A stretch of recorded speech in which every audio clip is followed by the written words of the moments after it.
이 시간에는 근래에 출판되었던 한국교회 어디로 가나 라는 책에 관해서 살펴보도록 하겠습니다. 책을 이렇게 보시면 원래 제목을 보면 12.3 계엄 이후 한국교회 어디로 가나 이렇게 되어 있고요.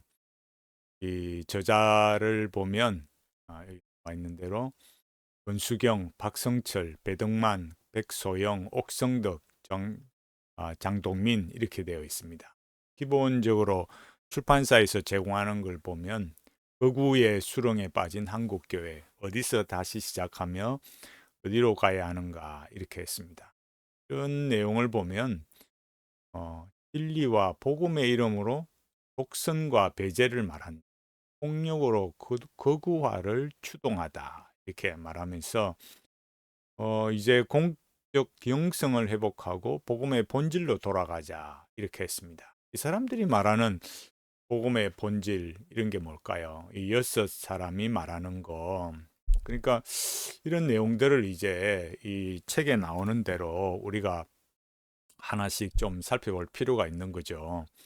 그래서 이제 이런 내용들을 보면 이 한국 교회가 얼마나 양극화, 양분화되어 있는가 이런 것들을 우리가 좀 확인을 할 수가 있습니다. 자, 이제 여기 책에 서문에 이제 먼저 글을 이렇게 게시하신 분이 이 지형은 목사라는 분이에요. 여기 보면 한국 교회는 언제부터 신앙적 정체성을 분명히 한다고 하면서 사회적 연관성을 무시했다 이렇게 말하면서 그러니까 교세가 좀 성장하면서부터 교회가 자기 민족의 자기 집단의 만족을 위한 닫힌 모임이 되었다. 이렇게 했어요. 이런 어떤 뭐라 그럴까요? 그 주장은 굉장히 편협된 주장이라고 할 수 있어요. 왜냐하면 어, 교회가 모든 것을 포괄할 수도 없을 뿐더러 그렇다고 해서 교회가 그저 자기 만족을 위해서 그렇게 살아왔는가? 그렇지 않습니다. 어, 그 국가가 이 사회 복지를 뛰어들기 이전에 어, 한국의 어느 종교단체 또 사회단체에 못지않게 기독교가 일을 많이 했습니다. 그는 객관적인 데이터가 나와 있습니다. 이런 글들을 우리가 이렇게 보면 정말 과연 그런가? 이어지는 글을 보면은 이 지영은 목사가 뭐라 했냐면 한국 교회의 사회적 신뢰도는 바닥이다. 이렇게 했습니다. 제가 여기 말씀드렸지 뭘 근거로 이렇게 말할까요? 그 근거나 기준이 없습니다. 자기가 이렇게 한국 교회의 신뢰도가 바닥이다. 뭘 근거로 이런 얘기를 하겠어요? 여기 제가 오타나는데 중요하지 않다. 또 뭐, 그러니까 세상이 어떻게 보니 중요하지 않다. 사회적 신뢰도에 신경 쓰지 마라. 하나님 보시기에 자녀가 중요하다. 이렇게 아주 참 비난 섞인 어떤 그런 말을 하지만은 이 사회적 신뢰도라는 것이 결국 교회의 어떤 사회적 신뢰도라는 것이 그 어떤 얼마나 많은 사람으로부터 박수를 받고 또 영광을 누려야 사회적 신뢰도가 올라가겠습니까?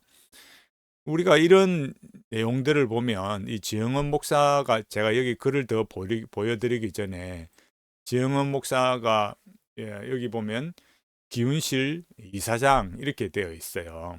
기훈실 이사장입니다.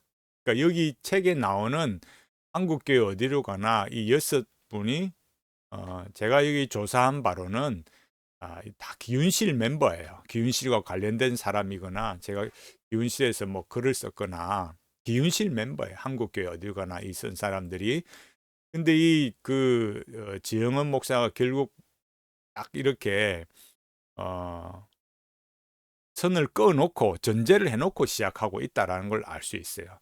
윤석열 대통령의 비상계엄에 대해서 뭐라고 이렇게 말하느냐 이렇게 말하면서 여기 내용들을 보면 여기 일어나는 내용들을 보면 특검이 합법 판단을 하고 있다. 그러면서 뭐 내란이냐 어쩌냐 그런 말들을 하고 있는 거예요. 이렇게 말하면서 성경을 갖다 대는 거죠. 그래서 성경 66권으로 돌아가야 된다. 이렇게 말했어요. 과연 이분들이 말하는 성경 66권으로 돌아가야 된다는 그 취지가 우리가 기윤실이 어떻게 걸어왔는지 우리가 어느 정도 아는 사람들은 아는데 과연 이게 성경적일까요? 여기 지영은 목사가 하는 말을 또 잘 보십시오. 그리스도인의 변화는 인격과 일상의 변화다. 이렇게 말했어요. 인격은 속사람이고 일상은 실제 삶의 영역이다. 이렇게 했습니다. 성경이 말하는 이 속사람이라는 단어를 여기서 가져왔는데 인격이 속사람이다. 일상이 실제 삶의 영역이다.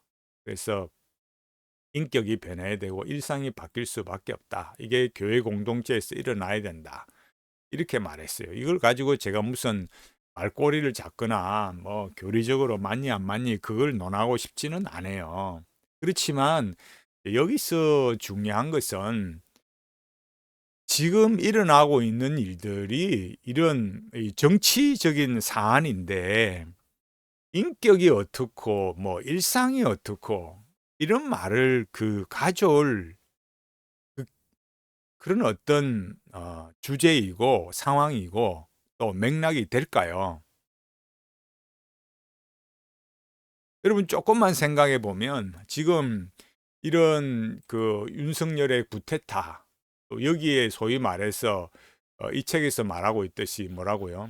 여기에 나오고 있듯이 극우라고 이렇게 말하잖아요. 지금 정치 싸움 하고 있는 거예요. 좌파나 기독교 내에 좌파나 우파나 지금 정치 싸움 하고 있는 거예요.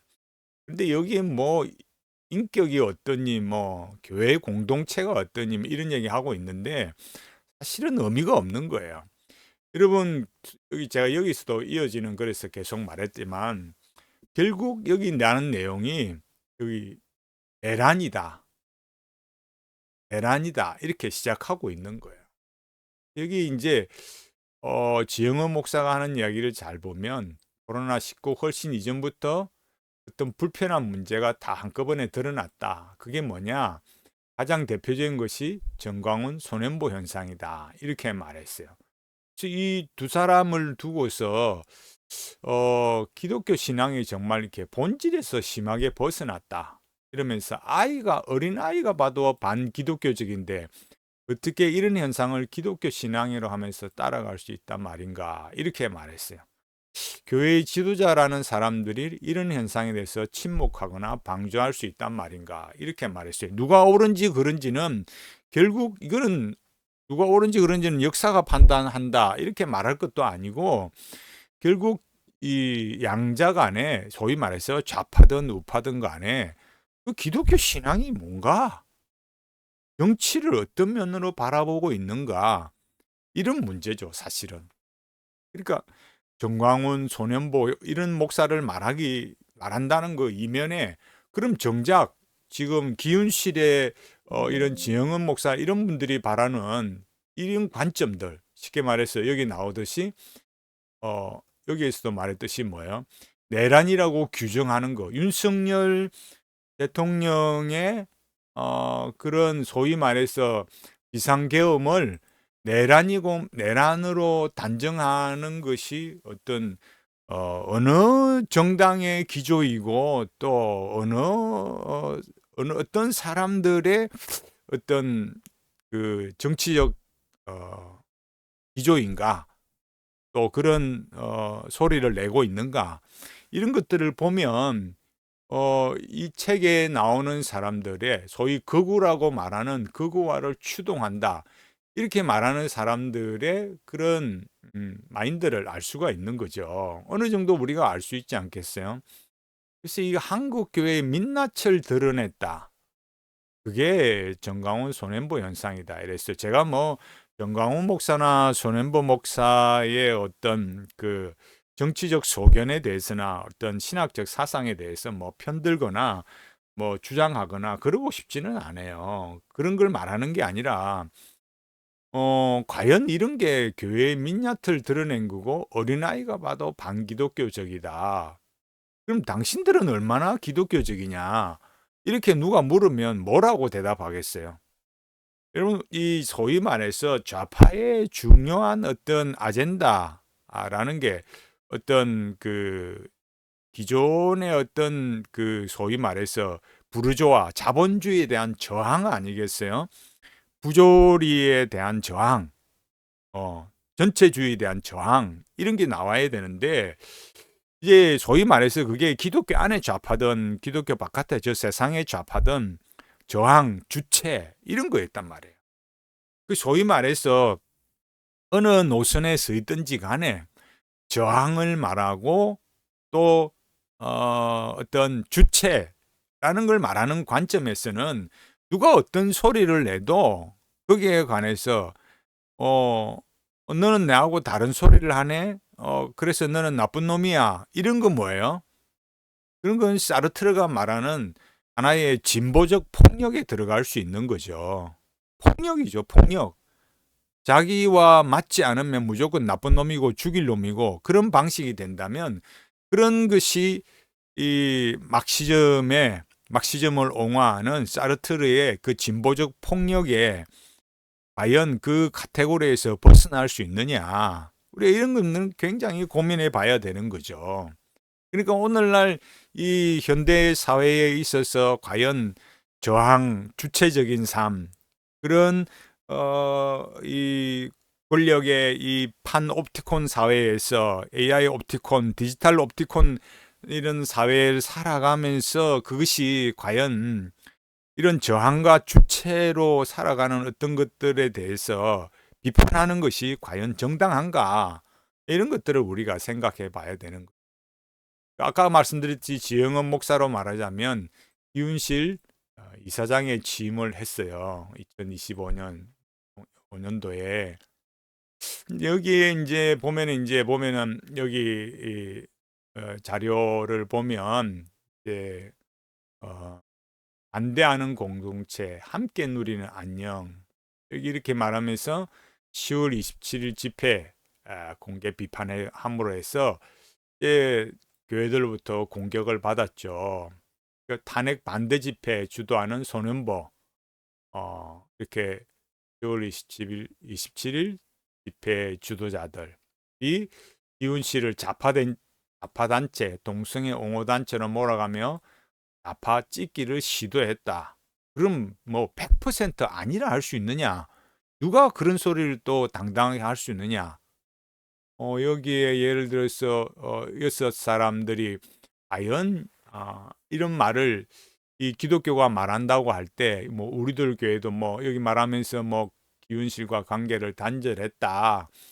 17곳이 구원을 중단했다. 이렇게 했어요. 앞서 맥락에 의하면 이런 건 뭐 어린 아도 아는 소위 말해서 반기독교적이다. 그럼 이 사람들은 뭐 반기독교면 전부 다 뭐 지옥 가야 될 썩을 놈들이에요. 그러니까 이런 내용들을 보면 누가 소위 말해서 이 지영은 목사의 이 어떤 이 이사장이 되고 여기 총회의 이 주제를 보면 반대하는 공동체, 함께 누리는 안녕 이런 주제를 봐서도 알듯이 이 흘러가는 이 소위 흐름들을 보면 누가 반기독교적이냐 이런 것들에 대해서 우리가 뭐 시시콜콜하게 말하지 않아도 누가 반기독교적이고 누가 기독교적이냐 누가 성경적이고 누가 반성경적이냐 이런 걸 우리가 생각해 봐야 되는 거죠. 여기 보면은 뭐 힘겨운 상황에서 여전히 사랑과 정의, 선을 향해 걸어가는 이들이 있다. 자기들이 그렇게 하고 있다라는 거잖아요. 그러니까 이게 여기 말했듯이 한국 교회 정의를 추구하는 이들 이렇게 말했어요. 그럼 맞잖아요. 제가 지금 자료를 지금 계속 보여드렸듯이, 그러니까 여기 책에 나오는 한국 교회 어디로 가나 이 책이나 또 이 그 뉴스 엔조이 기사나 이런 것들을 보면 나와 있듯이 그 기윤실이 추구한다는 게 뭐예요? 정의를 추구한다. 한국 교회의 정의를 추구한다. 그럼 정의가 뭐냐? 당신들이 말하는 정의는 무엇이냐? 기윤실과 반대되는 소리를 하면은 다 반기독교고, 기윤실과 다른 목소리를 내면 어린아도 아는 글을 어떻게 저렇게 목사들이 저런 잘못된 그런 글 가느냐. 대표적으로 말했듯이 누구라고요? 정광훈 소년보 10월 27일 집회 이런 게 나오느냐. 이런 게 이제 소위 말해서 이 기독교가 참 잘못됐다는 거잖아요. 이 권수경 목사는 뭐라 했어요? 하나님을 욕먹이는 교회 이렇게 했어요. 대통령이 불법 계엄을 시도했다가 탄핵당한 상황에서 특정 정당의 대변로라는 광란의 시대가 전개되고 있다. 세상 정치라는 건 그러죠. 이기면 그야말로 성해서 정권을 잡는 거고, 실패하고 지면 불법 계엄이 되고 그냥 권력의 쓴맛 그런 것들을 보게 되는 거죠.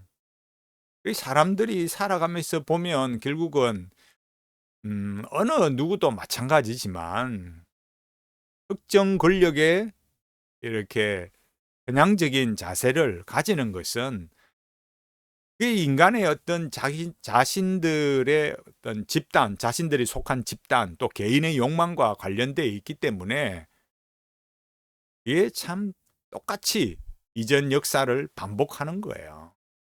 여기 보면 음모론이다 이렇게 말하지만은 이 위선적인 교회다. 그래서 뭐 기훈실이 이념과 탐욕의 수렁에 빠진 교회다. 바른 길을 가도록 도와야 된다. 그리고 앞서도 말씀드렸듯이 기훈실과 다른 목소리 내면 이념과 탐욕의 수렁에 빠진 교회가 되는 건가요? 돈, 명예, 권력, 쾌락을 탐한다. 돈, 명예, 권력, 쾌락을 탐한다. 하지 않는 인간이 어디 있어요? 여러분, 예? 세상에 뭐 돈, 명예, 권력, 쾌락에 탐하지 않는 인간이 어디 있어요?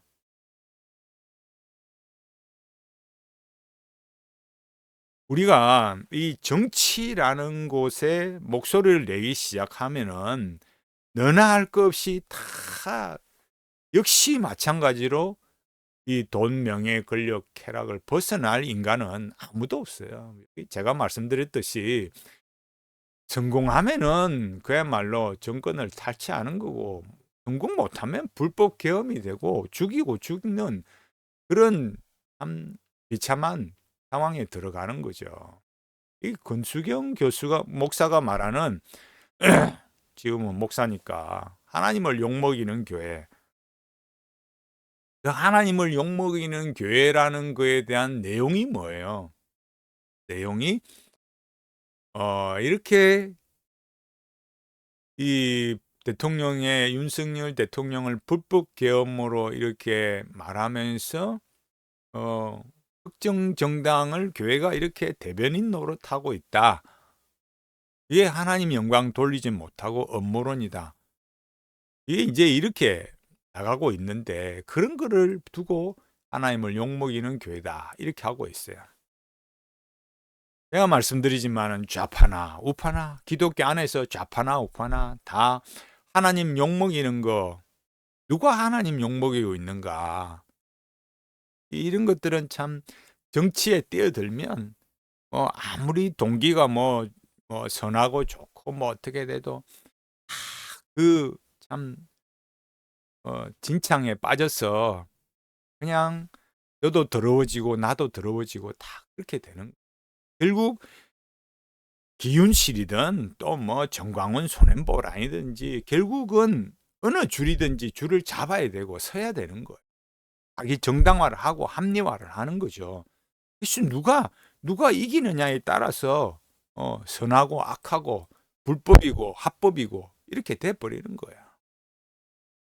지금 여기서는 이 양낙헌 교수의 글을 가져왔어요. 전에도 제가 말씀드렸듯이 왜 양낙헌 교수 가져왔느냐 하면은 여기에 이제 한국교회 어디로 가나 이런 이제 이 책에 나오는 이 6 사람들, 여기 좀 큰 걸로 나와 있죠.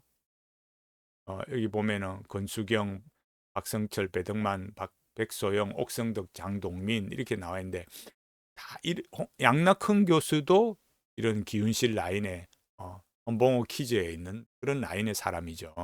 그러니까 제가 지금 이렇게 정치에 관한 한국 교회 욕먹이는 하나님 욕먹이는 교회 이런 그 내용들을 말하고 있는 글들을 보고 있는데 양낙헌 교수도 역시 뭐냐 이런 라인에 서 있는 사람이란 말이에요. 그런 흐름 속에 맥락 속에 뭐 그런 사람인 거죠. 아는 사람 다 알잖아요. 여기서 뭐라고 했느냐?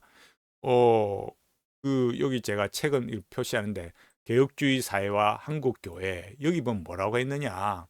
그러니까 말이 많은데 결국 하는 말은 뭐냐면은 교회가 직접 정치에 참여해서는 안 된다. 그럼 뭐 해야 되느냐?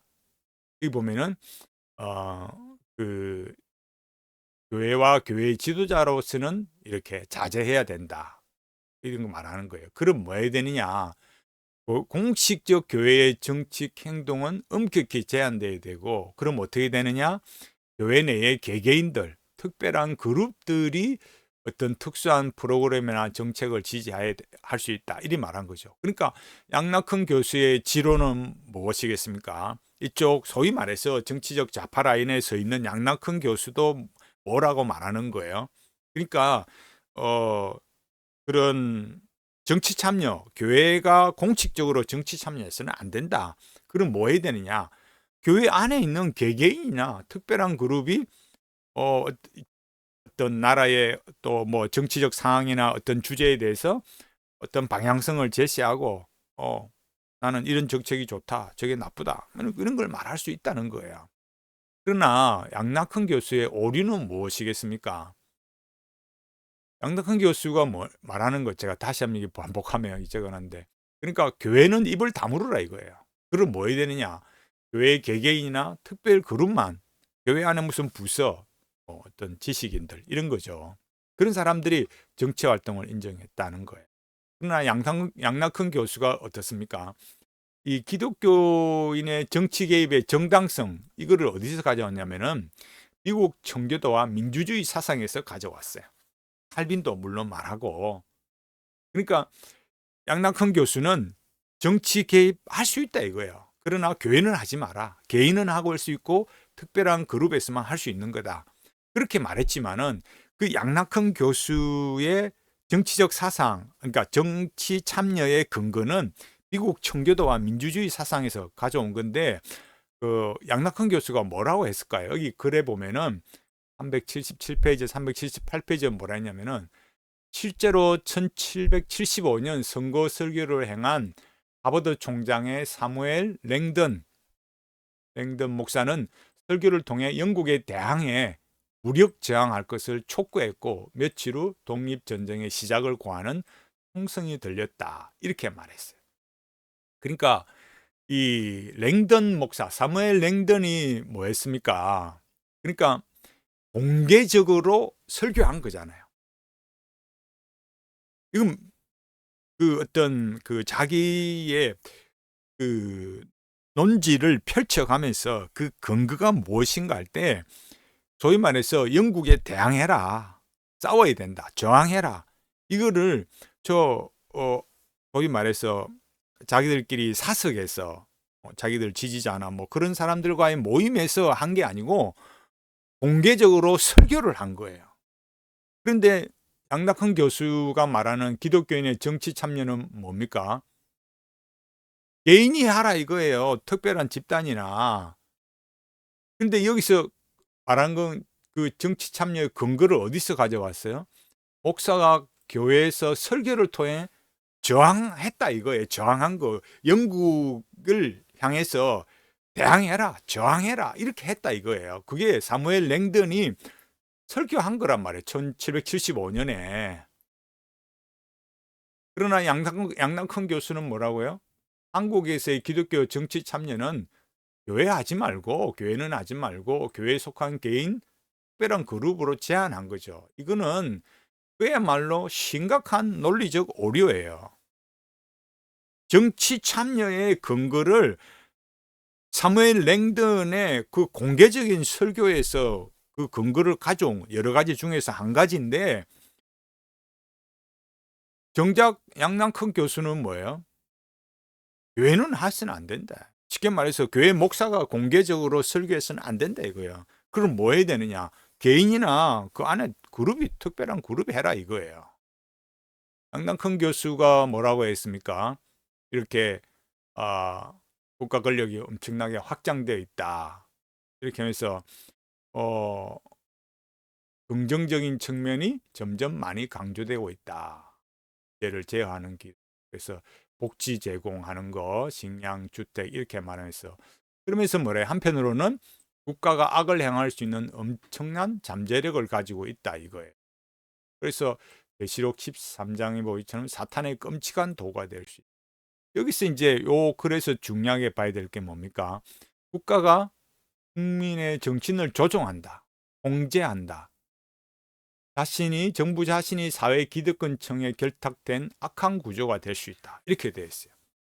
그러니까 양락헌 교수가 소위 말해서 정치에 계속해서 뛰어들어야 된다. 뭐 개인이 하든 뭐 특별한 그룹이 하든 누가 하든지 간에 결국은 뭘 보라는 거예요? 국가가 국민의 정신을 조종한다. 기득권과 결탁해서 악한 구조가 된다. 통제한다.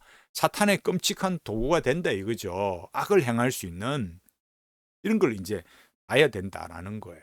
이런 상황에서 그리스도인이 정치에 관여하지 않는다면 세속주의자들과 무신론자에게 국가를 양도하는 그런 게 된다 이거예요. 그래서 정부가 폭군적 권력으로 전락하지 않기 위해서는 그리스도인이 최선을 다해야 된다. 교회는 사회에서 정의와 양심의 최후보루가 되어야 된다. 교회마저도 사명을 저버린다면 이 사회는 아무 소망이 남아있지 않게 될 것이다. 이렇게 말했어요. 그러니까 결국 뭐 해야 되겠습니까? 싸워야 된다. 저항해야 된다라는 게 언제나 이 좌파 마인드의 핵심이에요. 그래서 만일 여러분 생각 그렇잖아요. 좌파가 기독교 아니든 바깥이든 좌파가 저항의 마인드, 대항하고 저항하고 싸우는 것, 주체적 소위 그런 마인드를 상실하면 뭐예요? 본인 스스로들이 그런 소위 말해서 권력에 아부하고 권력의 도구가 되는 그런 처참한 결과를 맞이하고 있는 거죠. 맞이하게 되는 거죠. 그러니까 우리가 지금 이런 상황에 대해서 볼 때 누가 더 결국은 성경적이냐, 그런 것들을 싸워가고 뭐 논쟁하고 하나님의 정의 이렇게 말하지만은 과연 기윤실이 성경적이고 기윤실과 반대되는 목소리를 내는 사람은 반기독교적이냐, 우리가 이런 건 더 많이 생각해 봐야 되지 않겠어요? 제가 여기 말씀드렸지만 양락헌 교수가 말하는 핵심적인 단어 뭡니까? 국가 권력의 확장, 정부 기득권과 결탁된 악한 구조, 그리스도인의 정치 관여, 억압 통치, 폭군적 권력, 교회의 사명, 사회의 소망, 이런 얘기 했잖아요. 이런 핵심적인 단어들이 결국 뭐예요? 저항하라는 거예요. 권력에 아부하지 말고 너도 똑같이 돈, 권력, 뭐 명예, 쾌락 그런 거에 같이 춤추지 말고 정치에 뛰어들고 싸워야 된다는 거잖아요. 그런데 양락헌 교수의 실수는 뭐라고요? 그 정치 참여의 근거를 교회가 객관적인 그런 허락된 자리에서 설교를 해서 저항하고 싸웠는데 개인만 해라, 특별한 그룹만 해라, 논리적 오류가 일어난 거죠. 엉터리죠. 그러니까 국가 사회의 악과 부조리에 저항할 수 있는 자유, 이게 여러분 어떤 국가 제도에서 가능하겠습니까? 자유민주주의 제도에서만 가능합니다. 제가 다음에 미셸 푸코의 감시와 처벌에 대해서 말하면서 제가 말씀드리겠지만 앞에서도 제가 약간 언급했듯이 지금 우리는 판옵티콘 사회, 푸코가 말한, 그러니까 판옵티콘이라는 게 다 본다는 거, 한눈에 다 본다, 이런 의미가 원래 그 의미인데 지금 우리는 AI 옵티콘 사회, 그런 속에 이제 우리는 접어들고 있어요. 감시와 처벌 속에서 이렇게 규율 사회가 되어가고 있는 거예요. 그 속에서 결국 푸코도 하는 소리가 뭐냐? 저항적이고 주체적인 자유로운 삶의 방식을 살아야 된다. 그럼 그런 소위 말해서 좌파를 옹호하는 것도 아니고, 좌파의 이 마인드라는 게 그런 저항, 주체, 자유로운 방식, 이게 소위 말해서 똑같이 권력과 같이 맞물리면 어떻게 되겠어요? 그 썩어버린 거죠. 그야말로 주체는 개나 줘버리라, 그렇게 누가 말하듯이 완전 다 무너지는 거예요. 양락한 교수가 이렇게 말했어요. 참으로 계명에 순종하고자 하는 그리스도인들은 하나님 앞에서 겸손과 진정한 이웃 사랑으로 정치 활동을 할 필요가 있다. 이렇게 말했어요. 그리스도인, 이렇게 한정한 거죠. 또 우리가 경제학문 종교를 피할 수 없는 것과 마찬가지로 그리스도인들도 정치적 책임을 피할 수 없다. 지금까지는 제가 말씀드린 것이 이 소위 정치하는 사람, 좌파, 우파, 결국 싸우고 있는데, 그러니까 제가 말씀드리자면 언급했듯이 결국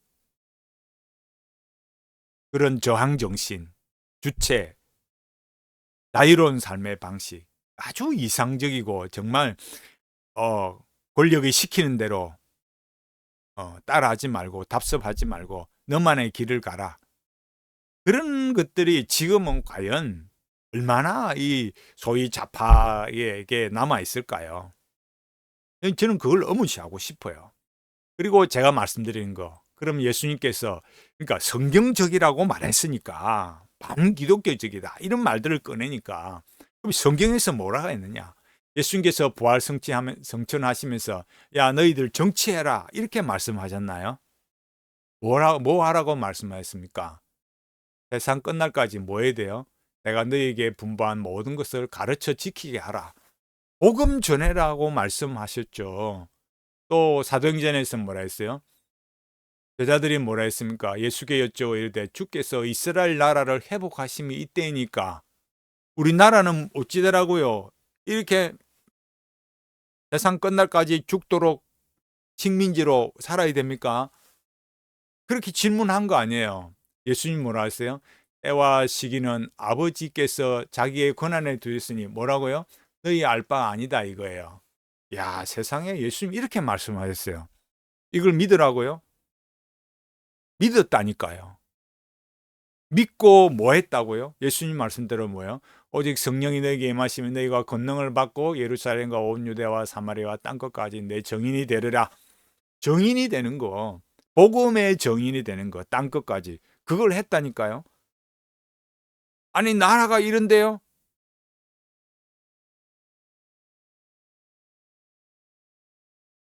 너희의 알 바 아니요. 예수님 대답은 그거예요. 그리고 뭐라고요? 땅끝까지 내 복음 전하는 정인이 되라. 이렇게 말씀하셨어요.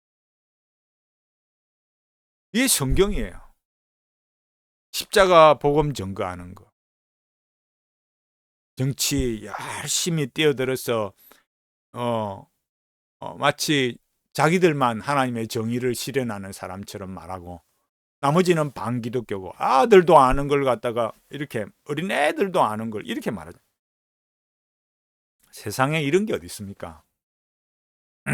내가 하면은 성경적이고, 그게 내가 하면 하나님의 정의고, 기운실이 하면 하나님의 정의고, 기운실 아닌 다른 사람이 하면은 반기독교적이고, 반기독교적이면 뭔데요? 다 지옥 갈 놈들이죠.